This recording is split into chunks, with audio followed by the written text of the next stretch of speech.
All right, so I'm sitting here with the second in command, Lionsgate Realty, Victor Cortez.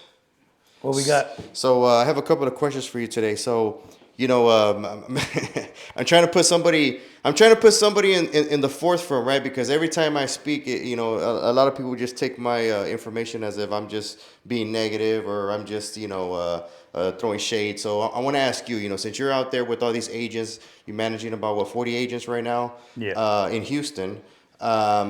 Quick question, or maybe it's a long question. There's a lot of real estate agents right now, right? And I mean, literally, I've seen them. I like some of them actually. I've been wanting to recruit a few of them.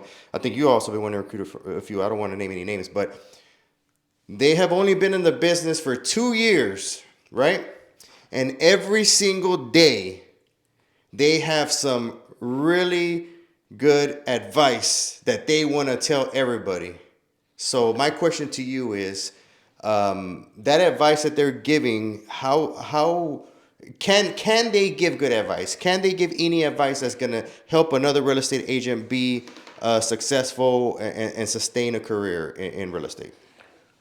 So for me, in short, is you have to track what you do, right? One of my mentors a long time ago has taught me, and I think he learned it from some of his mentors, and it's a common thread here is that you have to track your success in order to teach it or replicate it, right? And also, my mentor Nate taught me that same thing. One of his biggest things is kind of what are we doing? Does it work? How are we tracking it? How can we replicate it, right? So if you haven't been through a down cycle, how do you know if it works or not?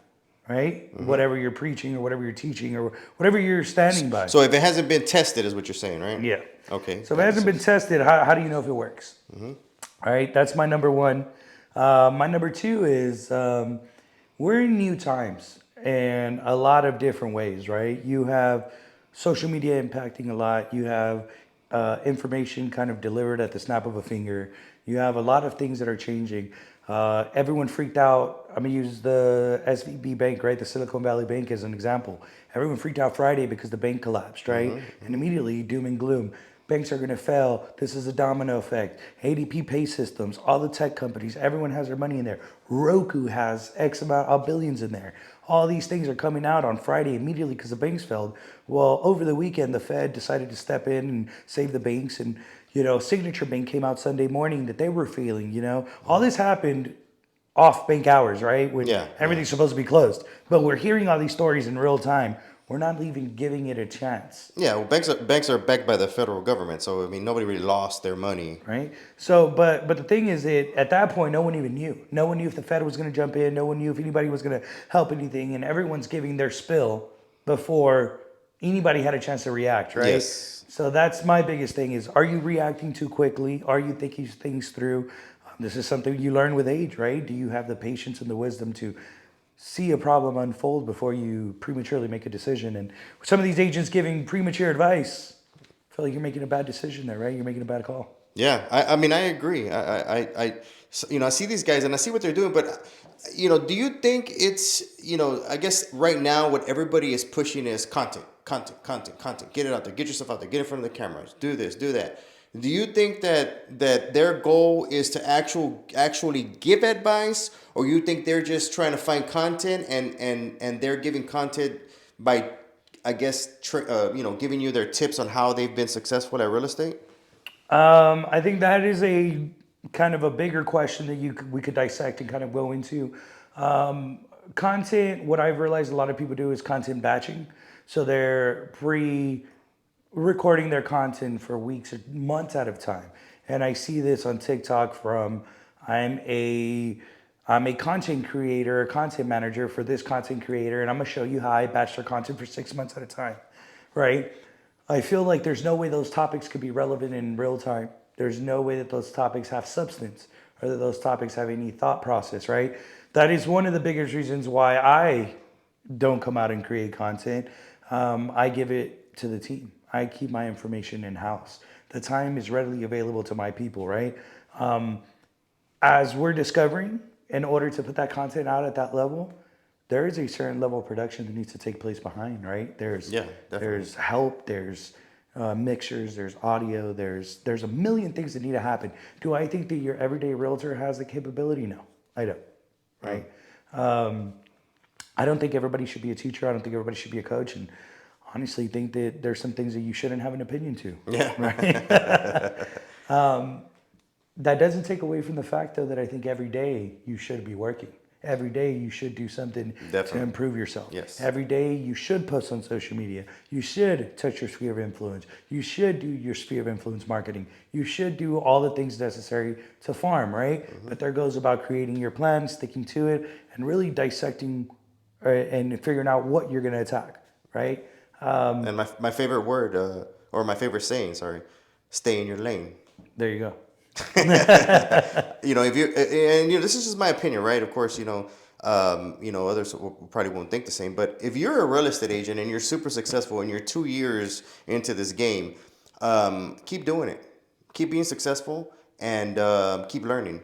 Don't teach, or don't try to teach, or don't try to give any tips to other real estate agents unless that's what you're going to do. If you're going to be a broker, if you're going to be a team leader, if you're going to be anything, and a 2-year agent shouldn't be in a team. A 2-year agent shouldn't be getting 100% commission. A 2-year agent shouldn't be starting his own company. I mean, and that's just that's just me telling you or saying it from experience. You know that. I mean, Yeah. you've been in the business for a long time. No, definitely. I mean, being in the business for a long time now, and exactly almost 12 years now. It's you see and this will be my 13th year. You've seen people kind of rise and fall, crash. You've seen some people make it through that you didn't think were going to make it through. There's really not a set formula on how to be successful or how to make it or how to. No one really knows, right? The only thing you can do is watch, track, replicate, right? Tweak, and then adjust, right? And make sure that you're moving with the market. One of the funniest things for me was watching Facebook experts in 2012. When Facebook started doing paid ads, immediately we saw Facebook experts come out the woodwork. Yeah. And I'm like, how are you an expert? This system just got released. Oh, well, I do SEO and I'm switching to this. Today, we look at Google Analytics and SEO in a whole different light than what you look at on Facebook Analytics and retargeting your audience. It's night and day. So at that time, they would say it was the same, and now they say it's different, right? Those people stay in their lanes. I also feel that we should too. Right? Yeah, definitely. So I mean, it's a good topic to speak about, right? And try not to be negative. These new real estate agents, they're super excited. They're probably made more money than they've ever seen in their life. A lot of them, most of them look like they're under 25. And they're excited, but I think their content should be more about sharing, what success they've had and sharing, how their life has changed versus, hey, I got the answers to all the questions. Yeah, I'm big on helping, right? And I think that I've always wanted to help. So I'm okay, and I think everyone should help whoever they can help. And if you feel that you have something to give, great, give it to them, right? But also be ready to back that up, right? Like I tell my sales managers, if you're going to tell somebody to do something, right, and it doesn't work and they're spending all their time, all their money, their last dollar on this, you better be ready to back it up with some facts because they're going to look at you when you fail, right? And keep in mind, we're talking from a manager perspective, right? An ownership perspective. Our perspective is different than these realtors as you're talking about. And leads back full circle. Their perspective should be in the home buying process, what a home buyer should look out for, what a home buyer should be doing, not necessarily what the market's doing, right? And honestly, not necessarily ignoring the market, but not paying attention to the media and paying attention to your certain market, kind of ignoring all the noise. And I'm going to bring up COVID for an example. I know COVID was a pain point for a lot of people, but more importantly for me, it was really tough on me having my kids and dealing with that time. Everyone said, stop, slow down, right? And if I would have listened to the media, we would have stopped. We would have taken a break, which I'm thankful for my partner that we didn't. We had probably some of our best growth years, like a lot of businesses did, right? Definitely. But at that point, I think I told you, hey, this is going on. This is what my friends in Europe are telling me. This is what I'm hearing from or what I'm reading on the news from other places. I think at this point it would be a good time to take a break because I have X, Y, Z going on. What did I say? No. So I'm from Texas. Yeah. That's not gonna affect us here, right? Said I'm gonna get mine. I sat back and we analyzed and we looked and we said, you know what? Interest rates are falling. People are needing to go do things. A lot of city people are wanting to move out of town. People are in positions to buy. These interest rates, these incentives are all going to help. Immediately before COVID, when everyone was scared, that's when we attacked. That's when we doubled down on our marketing. That's when we doubled down on our efforts. That's when we put our money where our mouth is, where everyone was scared. Best time to invest, best time to do business. And a lot of our clients got really good deals immediately as soon as prices started shooting up and people started going 50, 60, $70,000 over, right? There were some decisions that I told my clients it wasn't the best time. You're going to cash out your 401k. Yeah. You're going to do this. This property is going to lose value. This property is going to do that. This property shouldn't do that. And within months, even while prices were still going up, quickly we saw prices in certain areas still go down. And that goes back to advising, and that's what I tell all my agents, and that's what we teach here. You're an advisor. You're not a salesperson. You know, a salesperson is gonna grab your home, throw it in the market, sell it, close it. That's not what we do here. We advise. We're looking for long-term clients. You know, we don't want to get them in a bad situation and they never use us or our company again. One of our biggest sayings, or one of our biggest slogans here, and I forget who said it, but it's we say we make a customer beyond the sell, right? So we're not just selling you and leaving you. We're creating a lifelong relationship and making sure that we have the opportunity to grow with you in the future, right? I think that was the Goal Giver, or was it Raving Fans? Or whatever. That sounds so. I know it, but I just don't remember where it came from. I believe I forget her name. It's one of the women in the top. One of the richest women. Her name's Catherine Blanche, I believe. I don't remember her exact name, but it was a slogan that stuck to our mind, right? Because contrary to popular belief, we do love women here and we empower them.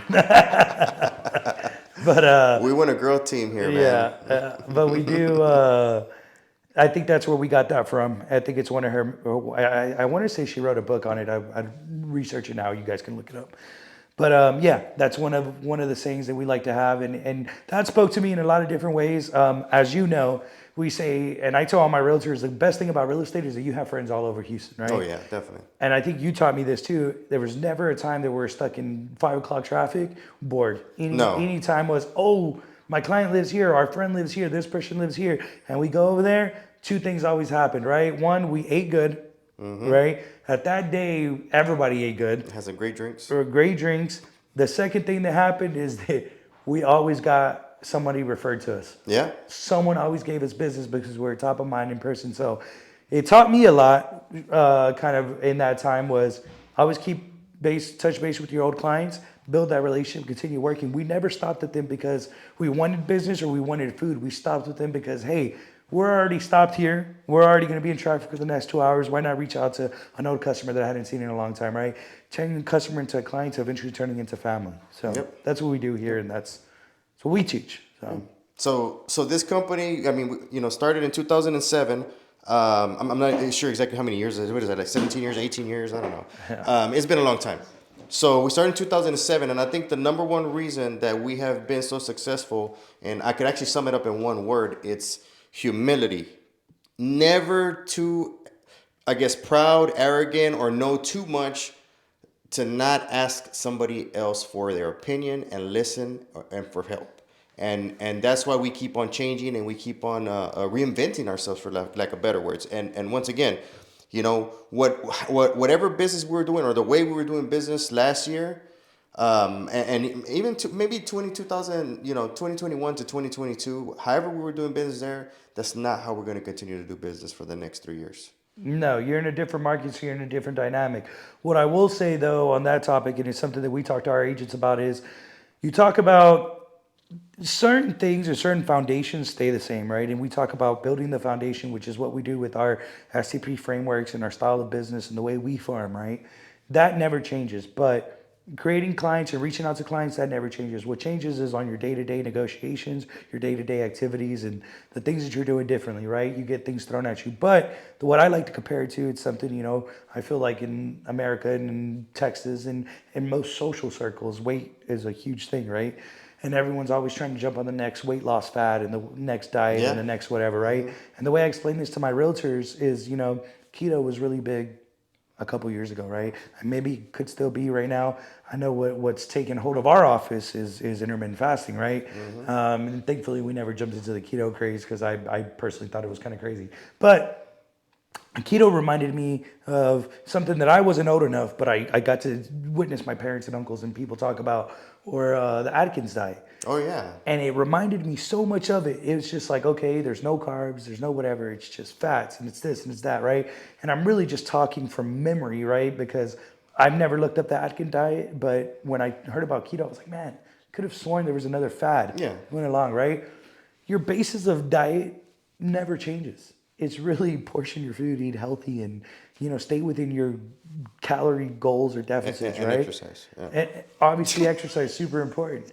But they always say to have a body, 90% of it is food. Yeah. 10% is 90% of his diet, and the 10% is exercising, right? So intermittent fasting essentially was the same thing. It taught me how to view food in a different way, right? It wasn't just so much.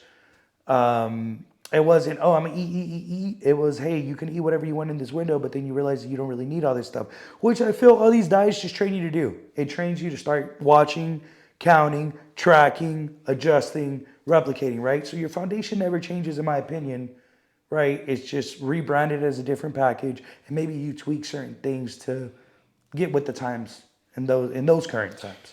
So would you say, because I've been around through a lot of fads, and in my opinion, the short sales was a fad. The foreclosures was a fad. Not that foreclosures don't happen, but that was a big fad. People were selling these foreclosure packets and these foreclosure training seminars, etc. I think that Armando, whatever, Montelongo, whatever, jumped on that gravy train. So like, do you say would you say that short sales, foreclosures. Now we have wholesaling. Would you say that all these things are fads? I wish I would have liked or retweeted this tweet that I read. And essentially, this was I'm not going to say it was Elon Musk because it wasn't, the internet would have died, but Yeah. it was somebody with a lot of followers. And he talked about how it is all fads. Um, Astro flipping, wholesaling, Airbnbs, Airbnb arbitrage. Airbnb arbitrage, all those things are fads. And they talk about how they just jump from one thing to one thing to one thing to one thing. I think even for a little bit, you had the what do you call those? All the apes, the AMC investors. They switched to Oh yeah. Bitcoin. They did whatever. That was. I mean, people are essentially those are still get rich quick schemes, right? You're just trying to get a lot of money for doing very little effort and not putting no work and not necessarily learning anything. Once again, not to say that certain people don't make money. I mean, people in pyramid schemes make money. Yeah. Anything could make you money, right? You can make money. If you put the work in, you're going to make some money. But are you really learning the fundamentals to continue to make money? Or when that thing is dead, are you dead? Yeah. You dead in the water. Those are the... So and that's funny because I think we had this conversation before, because I think you do other ventures, and I say, hey, look, you can't slave for two masters. You got to stick to one. You're gonna do real estate. You're gonna do this, right? And you were like, they're making a lot of money, and so and I say, hey, look, I know some women still make a lot of money with Mary Kay. Yeah. A lot of people that make money with that, what is it, Adbo? I don't know what it's called. That it's a pyramid scheme. Also, Nathan I Balderas made at my Herbalife. I if you made my want- millions off of Herbalife. You have people who make their money off of all these different kinds of businesses. But the thing is when they're no longer popular, what do you do? And one of the and of course I can't. I need to throw my negative talk of EXP. EXP is losing agents by the thousands every day. I just had 4 recruiting calls with EXP today. Yeah, they're dying. They're trying to recruit as much as they can Yeah. because that's the only way they can exist. And so these are all fads, and once again, if you like you said, if you stick to actually I say this, now you're taking all my sayings. If you stick to the basics, you'll always be successful. Yeah. But that's our time. Can you leave us with a bit of knowledge here so we can share with all our audience here? I would say that Man, I have so much. You threw me off with the He said, "I EXP. can't spit it." Where can I start? You right? No, I would say that as far as everybody wanting to be their own boss, right? Which No. I feel is what got EXP so popular. What I would say is that time comes for everyone, right? You have to put the work in. You have to earn that title. If it's just given to you, it's not earned, Man, right? that's actually some knowledge right there. Because I could go another freaking hour with this, but yeah, hard out. Thank you for your time, Victor Cortez. There we go.